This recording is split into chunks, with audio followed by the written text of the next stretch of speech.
Shutting down a reactor is one thing, but decommissioning is completely another. It takes a lot of time, it's sometimes dangerous, and there's radiation that has to be taken into consideration. 29 years after the disaster, in 2015, the 3 remaining units officially entered the decommissioning phase. This was not a coincidence, as the majority of the external gamma radiation emissions are from cesium-137, an isotope which has a half-life of about 30 years. So yes, even after the disaster happened, Chernobyl Nuclear Power Plant was not closed, as we may understand it.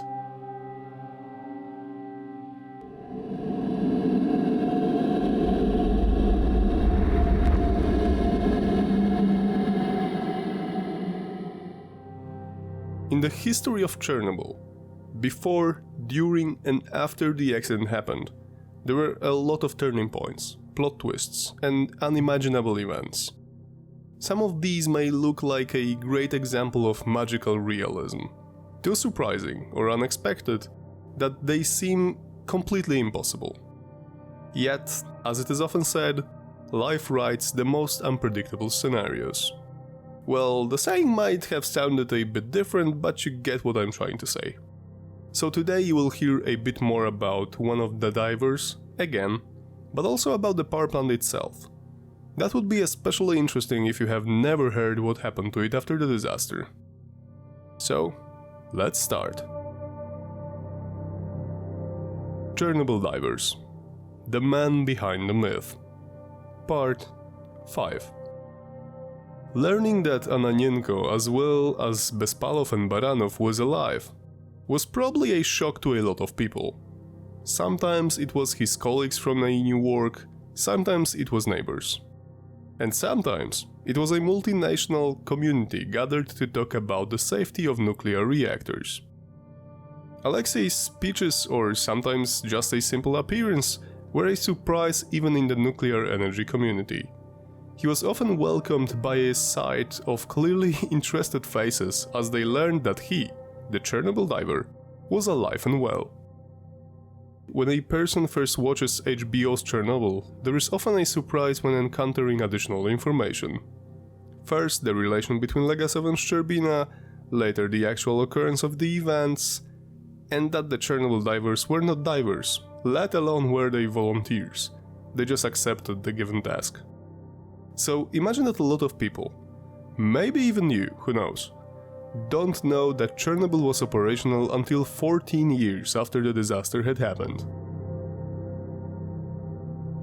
The Chernobyl nuclear power plant construction began in 1972, but the plans were made earlier. The location was determined only after months of debates.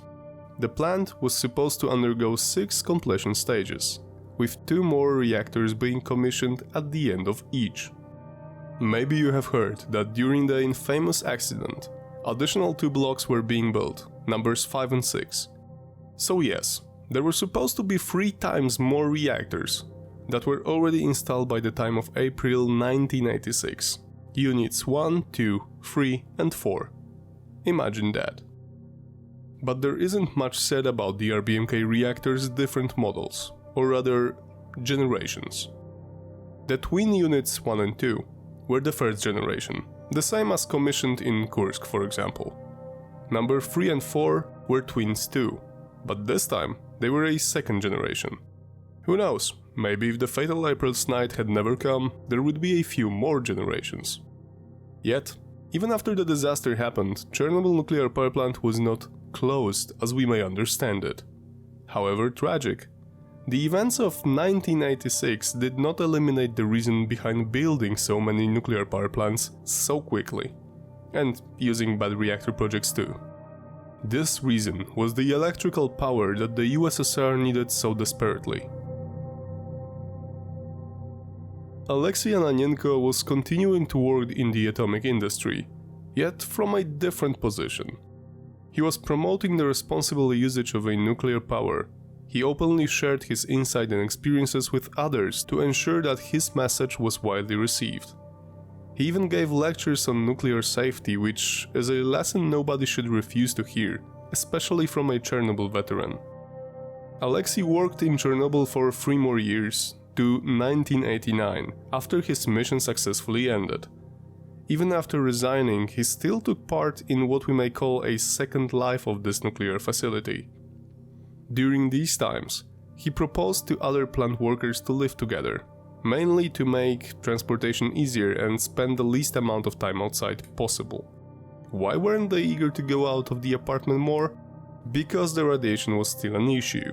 This went on for a few days, and later they were transferred to the edge of the exclusion zone, about 20 kilometers from Unit 4. After some initial months, the officials decided that there would be shifts. 2 weeks in the zone and 2 weeks in assigned apartments in Kiev. As you may already know, the fight for Chernobyl was not over in a few weeks or months. Even after finishing the first confinement, commonly known as the first sarcophagus, it was well known to everyone that it was just a temporary success. After the explosion of RBMK number 4, all other 3 reactors were decontaminated. They were also relaunched over the course of the next year and a half. Reactor number 1 in October 1986, number 2 in November 86, and reactor number 3, which was the closest to the explosion site, was operational again in December 87. They remained working reactors for at least a few years, which could be seen as quite impressive and shocking at the same time, especially given the accident from April 86. However, the Soviets needed electricity, so even after the disaster, there was no immediate discussion about decommissioning the other reactors. But, to be totally fair, the construction of additional units 5 and 6 has never been resumed. In October 1991, RBMK number 2 caught fire, and due to this accident it was shut down. Ukraine's independence was to be voted upon in 2 months, in December. But the accident was important enough that the officials later decided to decommission the reactor.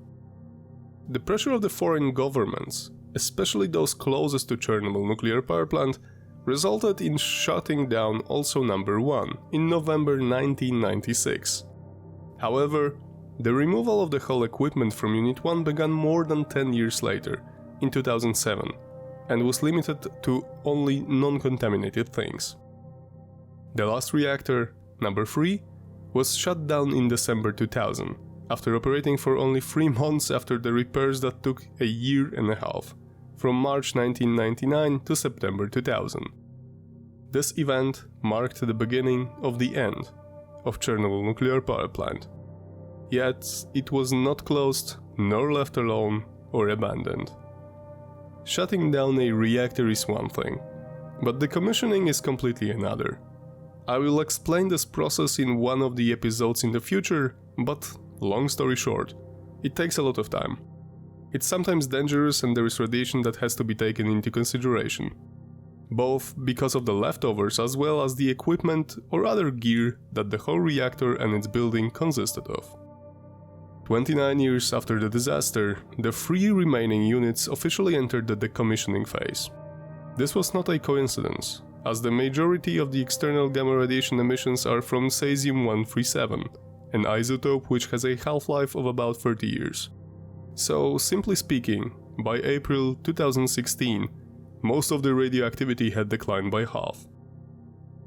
Alexei Ananenko was a witness to many of those events. He advised international agencies, he lectured both regular people and the scientific community on the opportunities and dangers of nuclear energy. He dedicated his whole life to this part of our world. Even after finding that he was ill, he didn't stop. He just changed his approach to the subject to still use knowledge and experience as best as he could. We owe him and his 2 friends our eternal gratitude, as well as all the other liquidators. I hope you have learned something new today. It was probably a bit different episode that you might have anticipated. I keep my fingers crossed that it was for the better. As always, if you have any questions, feel free to write them down in the comments section. I will answer them if possible. Also, share this video with your friends or other people interested in Chernobyl history.